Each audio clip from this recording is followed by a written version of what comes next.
Hormuz జలసంధి కేంద్రంగా పశ్చిమ ఆసియాలో యుద్ధ మేఘాలు కమ్ముకుంటున్నాయి. ఇరాన్ ఓడరేవులపై అమెరికా కఠినమైన నౌకాదళ దిగ్బంధనాన్ని విధించిన కొద్ది గంటల్లోనే ఉత్కంఠభరిత ఘటన చోటు చేసుకుంది.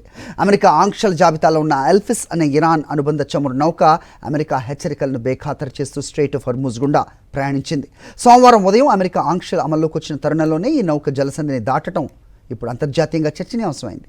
దీనికి సంబంధించిన పూర్తి వివరాలు ఒకసారి చూద్దాం. అమెరికా, ఇరాన్ మధ్య నెలకొన్న ఉద్రిక్తతలు ఇప్పుడు సముద్ర గర్భాన యుద్ధ వాతావరణాన్ని తలపిస్తున్నాయి.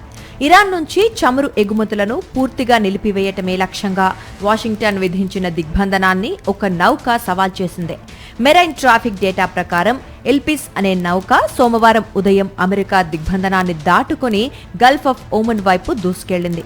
అమెరికా తూర్పు కాలమానం ప్రకారం సోమవారం ఉదయం 10 గంటలకు అమెరికా అధికారికంగా ఈ దిగ్బంధనాన్ని ప్రకటించింది.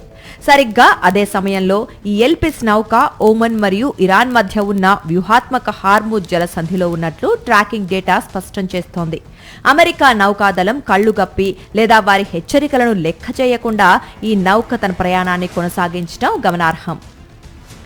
అయితే ఈ నౌకపై అమెరికాకు ముందు నుంచే కన్ను ఉంది.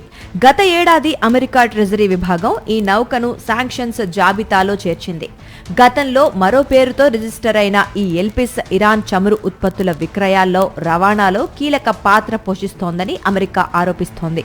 ఈ చమురు నౌక ప్రయాణానికి సంబంధించిన వార్తను తొలుత CNN అంతర్జాతీయ మీడియా సంస్థ వెలుగులోకి తెచ్చింది.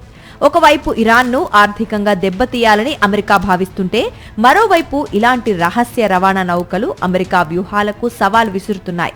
ఈ ఘటనతో పశ్చిమాసియాలో చమురు సరఫరా భద్రతపై ఆందోళనలు వ్యక్తమవుతున్నాయి.